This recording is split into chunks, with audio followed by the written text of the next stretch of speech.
नमस्कार, ये आकाशवाणी चंडीगढ़ है। अब आप ररिका से प्रादेशिक समाचार सुनिए।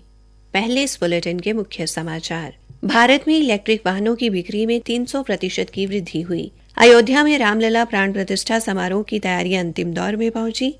हरियाणा सरकार ने 22 जनवरी को आधे दिन का सार्वजनिक अवकाश घोषित किया। चंडीगढ़ में पूरे दिन की छुट्टी रहेगी।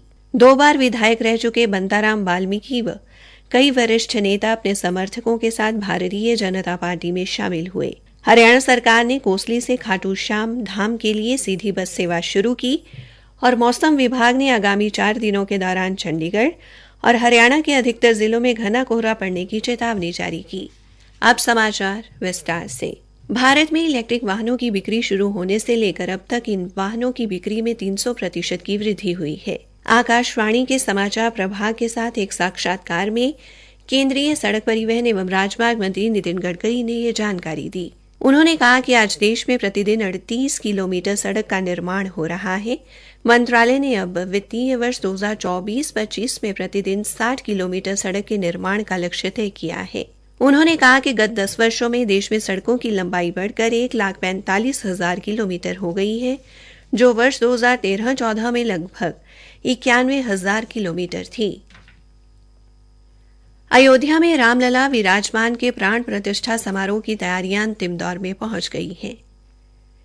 अयोध्या में प्राण प्रतिष्ठा संबंधी अनुष्ठान गणेश्वर शास्त्री द्रविड़ की देखरेख में चल रहे हैं, जो परसों तक जारी रहेंगे। हरियाणा सरकार ने अयोध्या में रामलला प्राण प्रतिष्ठा समारोह के मद्देनजर राज्य के सभी विभाग, बोर्ड, निगम विद्यालयों, महाविद्यालयों और विश्वविद्यालयों सहित अन्य प्रतिष्ठानों के सभी कर्मचारियों के लिए 22 जनवरी को 2:30 तक आधे दिन का सार्वजनिक अवकाश घोषित किया है। मानव संसाधन विभाग ने इस आशय की अधिसूचना जारी की है। कल केंद्र सरकार ने अपने कार्यालयों, बोर्ड, निगम व अन्य सरकारी प्रतिष्ठानों में आधे दिन की छुट्टी की घोषणा की थी। चंडीगढ़ प्रशासन ने 22 जनवरी को पूरे दिन का अवकाश घोषित किया है, ताकि लोग रामलला प्राण प्रतिष्ठा समारोह में भागीदारी कर सकें। चंडीगढ़ प्रशासन के गृह विभाग द्वारा जारी कार्यालय ज्ञापन के अनुसार केंद्र शासित प्रदेश चंडीगढ़ के सभी कार्यालय, बोर्ड, निगम, शिक्षणक संस्थान एवं औद्योगिक प्रतिष्ठानों में प्राण प्रतिष्ठा समारोह के मद्देनजर सोमवार को छुट्टी रहेगी। थानेसर से विधायक सुभाष सुधा ने कहा है कि अयोध्या में रामलला विराजमान की प्राण प्रतिष्ठा के उपलक्ष्य में कल थानेसर में भव्य श्री राम यात्रा निकाली जाएगी। ये यात्रा दोपहर 1 बजे LIC भवन से शुरू होकर पुराना बस अड्डा, रोटरी चौक व मुख्य मार्गों से होती हुई दक्षिण मुखी हनुमान मंदिर पर संपन्न होगी। आज भिवानी में बाबा जहरगिरी की पुण्यतिथि पर संत समागम का आयोजन किया गया, जिसमें देश भर से आए हजारों संत महात्माओं ने सत्संग किया और भगवान राम की स्तुति की। जूना अखाड़ा के पीठाधीश्वर आचार्य महामंडलेश्वर स्वामी अवधेशानंद गिरी ने मीडिया से बातचीत में कहा कि अयोध्या में रामलला की प्राण प्रतिष्ठा होना भारत ही नहीं पूरे विश्व में सनातन जगत के लिए उत्सव का अवसर है। उन्होंने कहा कि सनातन संस्कृति को विश्व भर में समर्थन मिल रहा है, जो देश के लिए गौरव की बात है। 2 बार विधायक रह चुके बंताराम वाल्मीकि, शाहबाद नगरपालिका के प्रधान गुलशन कवात्रा सहित कई वरिष्ठ नेता अपने समर्थकों के साथ आज भारतीय जनता पार्टी में शामिल हो गए। उन्होंने पंचकुला के मनसा देवी परिसर स्थित बीजेपी के कार्यालय पंचकमल में मुख्यमंत्री मनोहर लाल, प्रदेशाध्यक्ष नायब सिंह सैनी व अन्य वरिष्ठ नेताओं की उपस्थिति में बीजेपी की सदस्यता ग्रहण की। प्रादेशिक समाचार आकाशवाणी चंडीगढ़ से प्रसारित किए जा रहे हैं। बाकी समाचार इस अंतराल के बाद। सीमा बहन जी, कहाँ हो आजकल? गौतम भाई, जब से टीबी हुआ है लोगों ने मिलना जुलना बंद कर दिया है, तो मैं भी थोड़ा। अरे ऐसा मत कहो बहन, अब तो पूरा देश जुट गया है टीबी रोगियों का हाथ थामने को। सचमुच? हाँ। क्या आप जानते हैं प्रधानमंत्री टीबी मुक्त भारत अभियान के तहत कॉर्पोरेट्स, जनप्रतिनिधि, NGOs, अन्य लोग सभी टीबी रोगियों के लिए पोषण, जांच, इलाज और आजीविका संबंधी सहायता देने का वचन दे रहे हैं। निक्षय मित्र बन टीबी मरीजों की सहायता करें। आज ही 1800-116666 पर कॉल करें। टीबी हारेगा देश जीतेगा। राष्ट्रीय स्वास्थ्य मिशन, स्वास्थ्य विभाग हरियाणा द्वारा जनहित में जारी। हरियाणा सरकार ने कोसली से खाटू श्याम धाम के लिए सीधी बस सेवा शुरू की है। कोसली के विधायक लक्ष्मण सिंह ने आज कोसली बस अड्डे से हरियाणा राज्य परिवहन की बस को खाटू श्याम धाम के लिए झंडी दिखाकर रवाना किया।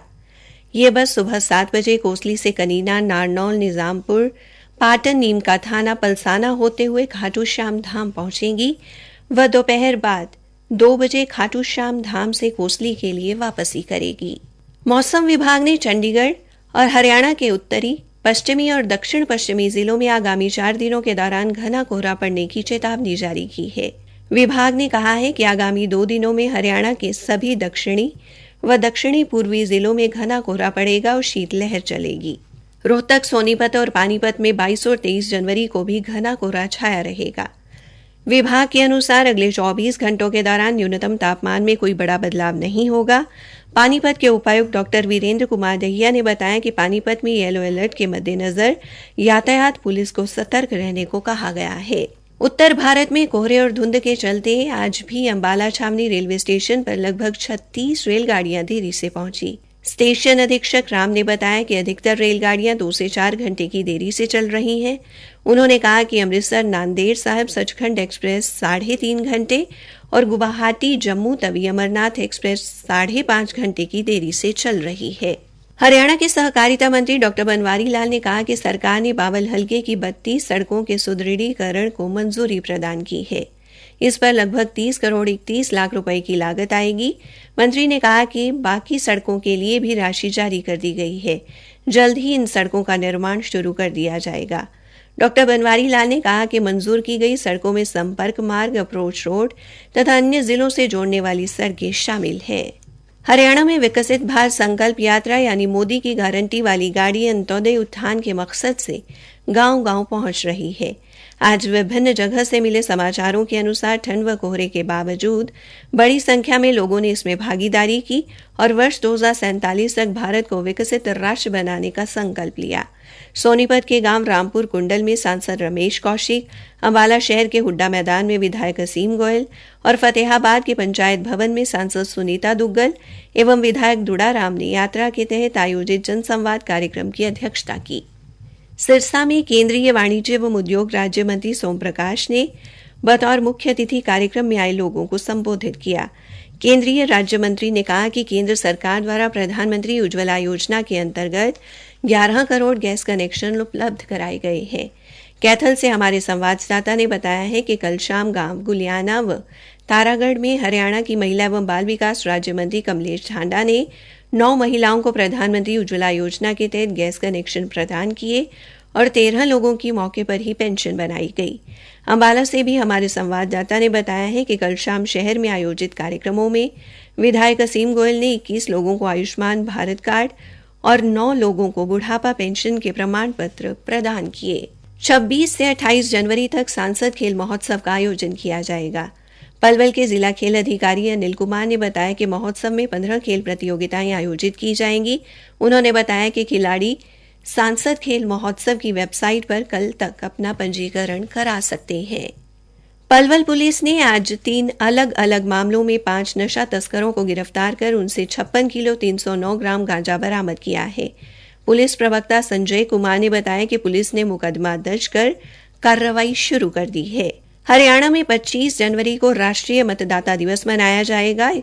इस दौरान सभी शैक्षणिक संस्थानों में मतदान जैसा कुछ नहीं, वोट अवश्य डालेंगे हम की थीम पर वाद विवाद, चर्चा और कई प्रतियोगिताएं करवाई जाएंगी। मुख्य सचिव संजीव कौशल ने सभी विभागों के सचिवों, विभागाध्यक्षों, बोर्ड, निगम, सार्वजनिक क्षेत्र के उपक्रमों के प्रबंध निदेशकों, उपायुक्तों और सभी विश्वविद्यालयों के कुलपतियों तथा रजिस्ट्रार को एक पत्र लिखकर अपने अधीनस्थ कर्मचारियों को राष्ट्रीय मतदाता दिवस पर मताधिकार के प्रयोग की शपथ दिलाने को कहा है। इसी के साथ ये समाचार बुलेटिन समाप्त हुआ।